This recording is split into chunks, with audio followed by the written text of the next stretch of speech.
मैं पहले कुछ चीजें आपको याद दिला दूं। याद करें मैंने कहा था 14 मई को इलेक्शन नहीं होगी। याद करें मैंने कहा था हुकूमत नया गेम खेलेगी। याद करें मैंने कल के व्लॉग में कहा था कि हुकूमत गिर गई है, अब हुकूमत तल्ले मिनतों पे आ गई है। अब हुकूमत चाहती है कि किसी तरह मुसालत का कोई रास्ता निकले और एक ही वक्त में इलेक्शन हो। सुप्रीम कोर्ट में होने वाली हेयरिंग के बाद हुकूमती हलकों में एक खलबल सी मच गई, जिसके बाद अहम तरीन एक बैठक होती है जिसमें कुछ लोग मौजूद होते हैं, कुछ लोग को टेलीफोन पर लिया जाता है। मेरे पास इतला यह है कि हुकूमत इत्तेहाद आज की मीटिंग में आपस में लड़ पड़े हैं, सख्त तरीन जुमले इस्तेमाल किए गए। मेरे पास तो यह इतला है कि एक बड़े सियासी जमात के लीडर ने यहां तक कहा, बिस्मिल्लाहिर्रहमानिर्रहीम, अस्सलातु वस्सलाम अलैका या सय्यदी या रसूल अल्लाह, अस्सलातु वस्सलाम अलैका या सय्यदी या हबीब अल्लाह। तमाम सुनने वालों को मेरा सलाम। मैं हूं राना अजीम और आप देख रहे हैं राना अजीम ऑफिशियल यूट्यूब चैनल और फेसबुक पेज। मैं पहले कुछ चीजें आपको याद दिला दूं। याद करें मैंने कहा था 14 मई को इलेक्शन नहीं होगी। याद करें मैंने कहा था हुकूमत नया गेम खेलेगी। याद करें मैंने कल के व्लॉग में कहा था कि हुकूमत गिर गई है, अब हुकूमत तल्ले मिनतों पे आ गई है। अब हुकूमत चाहती है कि किसी तरह मुसालत का कोई रास्ता निकले और एक ही वक्त में इलेक्शन हो। हालात मुकम्मल तौर पर उसी तरफ जा रहे हैं, हालात मुकम्मल तौर पर उसी तरफ का इशारा कर रहे हैं। चंद दिन पहले तक, बल्कि कल से कल तक, जो गुजरा हुआ कल है, यही हुकूमत इसी मोजिस बेंच के खिलाफ बातें कर रही थी, इसी मोजिस बेंच के खिलाफ बड़ी तनकीद की जा रही थी। इनके फैसलों को नहीं माना जा रहा था, इनके फैसलों को नहीं अहमियत दी जा रही थी। लेकिन अब यही हुकूमत इसी अदालत में पिटीशन दायर करती है, दरखास्त दायर करती है कि इलेक्शन 4 अप्रैल के फैसले को रोका जाए, मुस्तरद किया जाए, या उसमें उस फैसले को खत्म करके मुल्क में एक ही दफा इलेक्शन करवाए जाए, इलेक्शन करवाने की इजाजत दी जाए। अब मैं वही बात जो मैंने कहा था 14 मई को इलेक्शन नहीं होगी, आज भी मैं इस बात पे स्टैंड कर, इलेक्शन होंगे इकट्ठे और हुकूमत को अपनी जिद और हट तरमी से पीछे आना पड़ेगा। मेरी इत्तला के मुताबिक हुकूमत पीछे आने के लिए तैयार हो चुकी है और हुकूमत को यह पैगाम जा चुका है कि इसके अलावा आपके पास और कोई रास्ता नहीं है। मेरे अहम तरीन जराए इस बात का इंकशाफ कर रहे हैं कि आज सुप्रीम कोर्ट में होने वाली हेयरिंग के बाद हुकूमती हलकों में एक खलबल सी मच गई। हुकूमती हलकों में एक इंतहाई परेशानी शुरू हो गई, जिसके बाद अहम तरीन एक बैठक होती है जिसमें कुछ लोग मौजूद होते हैं, कुछ लोग को टेलीफोन पर लिया जाता है। इस अहम तरीन बैठक में यही बात की जाती है कि अब इस मौजूदा हालात में क्या बनेगा। हम अगर हुकूमत यानी हुकूमत अगर इलेक्शन से भागती है और सुप्रीम कोर्ट के फैसले का एहतराम नहीं करती, तो चीफ जस्टिस साहब के जो रिमार्क्स है, जो उनका इशारा है, उसके बाद तो हुकूमत पर एक ऐसी तलवार चल सकती है जिससे बचना नामुमकिन होगा।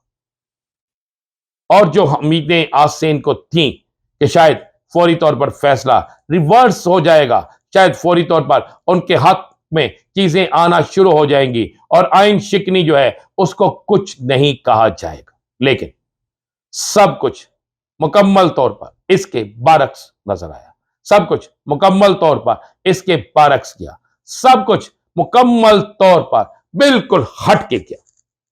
मेरे पास इतला यह है कि हुकूमत इत्तेहाद आज की मीटिंग में आपस में लड़ पड़े हैं, सख्त तरीन जुमले इस्तेमाल किए गए।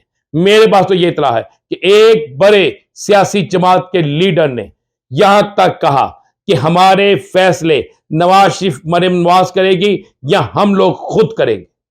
ये लफ्ज इस्तेमाल किए गए कि हमारे फैसले मरियम नवाज या नवाज शरीफ करेंगे या हम करेंगे। हम इस मुल्क में रह रहे हैं, हमने इस मुल्क में सियासत करनी है। मियां साहब तो बाहर जाकर बैठ गए हैं, उन्होंने तो शायद अब सियासत नहीं करनी। हम अपनी सियासत को, हम अपनी सियासी कश्ती को क्यों डुबोएं? हम अपने हाथ से अपनी सियासी कश्ती के अंदर सुराख कर रहे हैं। अब हमें इस हट तरमी से बाहर आना होगा। मेरे पास इतला यह है कि नून लीग के अहम तरीन शख्स जो वहां मौजूद थे, उसने ये कहा कि मेरे बस में कुछ नहीं है, बाबूजी से पूछ कर बताऊंगा। लेकिन एक चीज फाइनल हो चुकी है, जो अहम तरीन हल्के इस बात का इंकशाफ कर रहे हैं कि यह चीज फाइनल हो चुकी है कि अब हुकूमत को 8 अक्टूबर से पीछे आना होगा।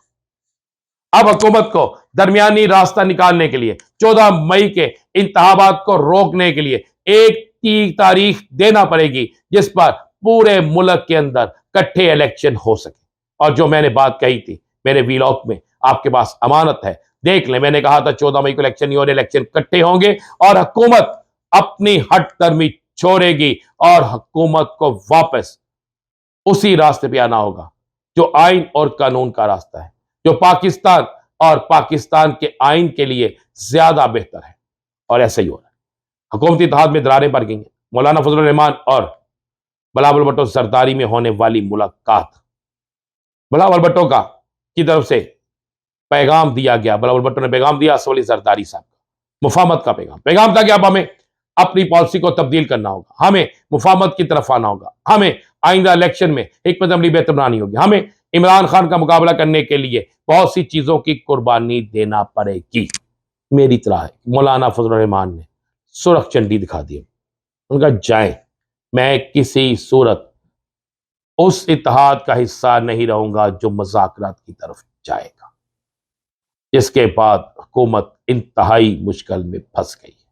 वाज़े तौर पर तफरीक शुरू हो गई, वाज़े तौर पर फड्डेबाजी शुरू हो गई, वाज़े तौर पर ऐसा माहौल सामने नजर आने लगा है कि जैसे किसी वक्त भी ये पता चल जाएगा कि हुकूमती इत्तेहाद टूट गया। शहबाज शरीफ साहब ने 2 दिन पहले कहा कि लोग परेशान है कि हमारा इत्तेहाद क्यों नहीं टूटा। ये बात क्यों कही? इसलिए कि उनका इत्तेहाद टूट रहा है। पूरे 1 साल में ये बात क्यों नहीं की उन्होंने? क्या जरूरत पेश आई ये इस बात की गवाही देने की या इस बात का प्रचार करने की कि उनका इत्तेहाद है और नहीं टूट रहा? ये उस वक्त बात की जाती है जब इत्तेहाद टूट रहा हो। मेरे पास जो इतला है उसके मुताबिक इत्तेहाद खत्म हो रहा है। मेरे पास जो इतला है हुकूमत घुटनों झुकने के लिए तैयार हो चुकी है। मेरे पास जो इतला है कि हुकूमत के पास 2 ही रास्ते हैं। अगर वो घुटनों नहीं झुकती तो हुकूमत इक्तदार भी खत्म हो जाएगा और नहली की तलवार भी लटकेगी। और अगर हुकूमत झुकती है तो फिर भी हुकूमत का इक्तदार तो खत्म हो गई होगा, साथ में इत्तेहाद भी खत्म हो जाएगा। 2 बड़े सियासी जमातें किसी सूरत में भी इत्तेहाद को कायम नहीं रखना चाहती है। ये भी आपको खबर दे दूं, ये सब एक दूसरे को नीचे दिखाने के लिए एक नेटवर्क का एक ड्रामा कर रही है। आपको एक और बात बता दूं, कल कोर्ट की हेयरिंग में, सुबह जो कोर्ट की हेयरिंग होगी, आपको जमीन आसमान का फर्क नजर आएगा। खबर दे रहे, सियासी जमातों के रवैयों, सियासी जमातों के बयानिए में आपको वाज़े फर्क नजर आएगा।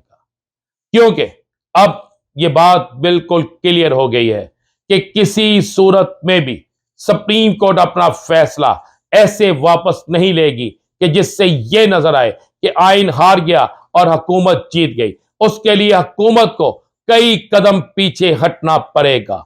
पाकिस्तान में मुफाहमत की सियासत की तरफ आना पड़ेगा। सियासी जमातों को किसी एक फैसले पर मुत्फिक होना पड़ेगा। मैं फिर कह रहा हूं, हुकूमत हार गई और कानून आइन जीत गया। मजीद क्या होगा कल के हेयरिंग के बाद दोबारा आपको मिलेंगे। इजाजत दीजिए, अल्लाह हाफ़िज़।